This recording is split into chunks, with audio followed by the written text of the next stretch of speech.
मध्य प्रदेश की राज्य मंत्री प्रतिमा बाघरी के जाति प्रमाण पत्र को लेकर छिड़ा विवाद अब सियासी रंग ले चुका है।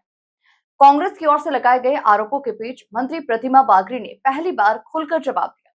बीजेपी प्रदेश कार्यालय पहुंची मंत्री बाघरी ने कांग्रेस पर झूठ फैलाने और जनता को गुमराह करने का आरोप लगाया। उन्होंने दावा किया कि उन्होंने जांच समिति के सामने अपने सभी दस्तावेज पेश कर दिए हैं और उनका जाति प्रमाण पत्र पूरी तरह से वैध है। देखिए खास रिपोर्ट। जाति प्रमाण पत्र विवाद पर मंत्री प्रतिमा बाघरी का पलटवार, कांग्रेस के आरोपों को बताया निराधार। मंत्री मैडम ने समिति के सामने सभी दस्तावेज पेश किए, 110 साल पुराने पारिवारिक साक्ष्य भी सौंपे। प्रतिमा बाघरी बोली, मुनादी से मेरी लोकप्रियता बढ़ी।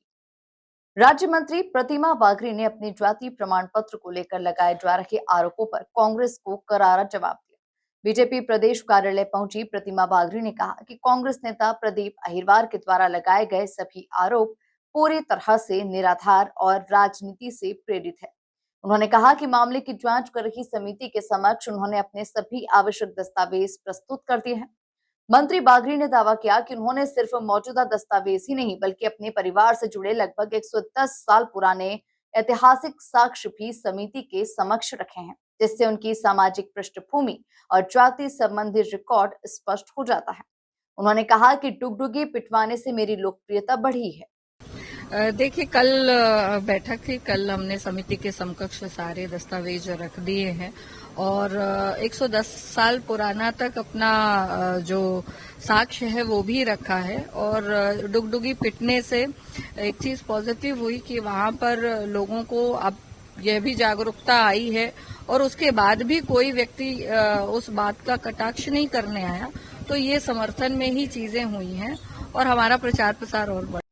उन्होंने कहा कि प्रदीप अहिरवार ने गलत आरोप लगाया है। सक्षम अधिकारी ने प्रमाण पत्र बनाया, बिना तथ्यों के आरोप लगाकर उनकी छवि खराब करने की कोशिश की गई, लेकिन जनता सब कुछ समझ रही है। वहीं बीजेपी प्रदेश अध्यक्ष हेमंत खंडेलवाल से हुई मुलाकात पर उन्होंने कहा कि ये सिर्फ एक सामान्य शिष्टाचार भेंट थी और इसे किसी अन्य राजनीतिक संदर्भ में नहीं देखा जाना चाहिए। मैं इसको सकारात्मक देखती हूँ क्योंकि प्रदीप अहिरवार जी ने जो किया वो वास्तव में गलत किया।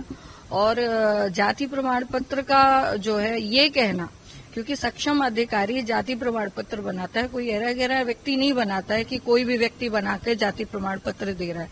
एक सक्षम अधिकारी एसडीएम उस प्रमाण पत्र में सिग्नेचर करके उसको देता है। तो आज का ये प्रमाण पत्र नहीं है, इंसिस्टोरियल ये बनता हुआ आ रहा है। तो मेरा जाति प्रमाण पत्र फर्जी नहीं है, ये तो प्रूफ हो गया। लेकिन उनकी बात, वो झूठे व्यक्ति हैं, झूठा आरोप लगाते हैं और इस तरह के कृत्य करते हैं। उन्होंने अपने आप को झूठा साबित कर दिया है और निश्चित तौर पर जिस तरह उन्होंने मीडिया का दुरुपयोग किया है कि प्रेस कॉन्फ्रेंस करके इस बात को रखा है, तो ये गलत है। और प्रेस कॉन्फ्रेंस के माध्यम से मीडिया का उन्होंने दुरुपयोग किया और गलत बात को रखा है, दुनिया के सामने गलत प्रेजेंटेशन दी है, यह भी साबित हो गया। तो ऐसे झूठे व्यक्तियों का भविष्य में किसी बात का कोई समर्थन नहीं करेगा। यह भी इस घटनाक्रम से एक पॉजिटिव बात हुई है। और उन्होंने एक और कहा, जब पत्रकारों का उन्होंने समर्थन मांगा तो जब उनको लाइमलाइट नहीं मिला, क्योंकि ये सारा विषय लाइमलाइट का था।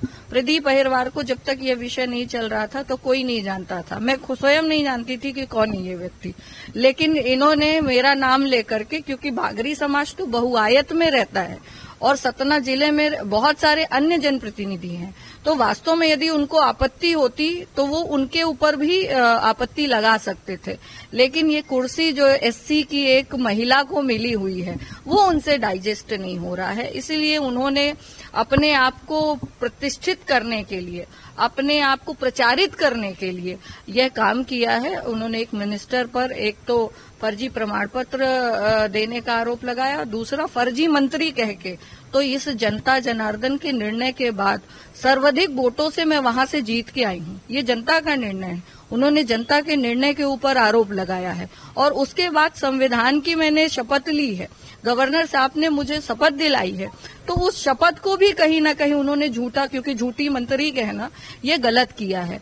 तो ये झूठा व्यक्ति, ये चरित्र दर्शाता है कांग्रेस का और कांग्रेस के पार्टी का और कांग्रेस में ऐसे कार्यकर्ताओं का जो ये कह करके समाज में ये भ्रांति फैलाते हैं और एससी कम्युनिटी को भी बांटने का काम करते हैं। उसमें भी यह है पारदर्शिता नहीं। उनको कहते हैं कि जो अंग्रेज कहते थे कि बांटो और राज करो, तो ये बांटने का प्रयास कर रहे हैं। एससीओ में भी एससीओ के बीच ये फूट डालने का काम कर रहे हैं। तो ऐसे नेताओं को कांग्रेस पार्टी को अपने पार्टी में एक तो रखना नहीं चाहिए, उन्हें बर्खास्त करना चाहिए, उन्हें बाहर करना चाहिए। जो एक सम्मानित महिला के ऊपर इस तरह के आरोप लगाते हैं जो झूठे हैं, निराधार हैं। अब इस पूरे मामले में सभी की नजर जांच समिति की रिपोर्ट पर टिकी है, जिसके बाद आगे की स्थिति और स्पष्ट होगी। कुल मिलाकर राज्य मंत्री प्रतिमा बागरी ने अपने ऊपर लगे सभी आरोपों को सिरे से खारिज करते हुए उन्हें राजनीतिक साजिश बताया। Bureau report, MP news, Bhopal.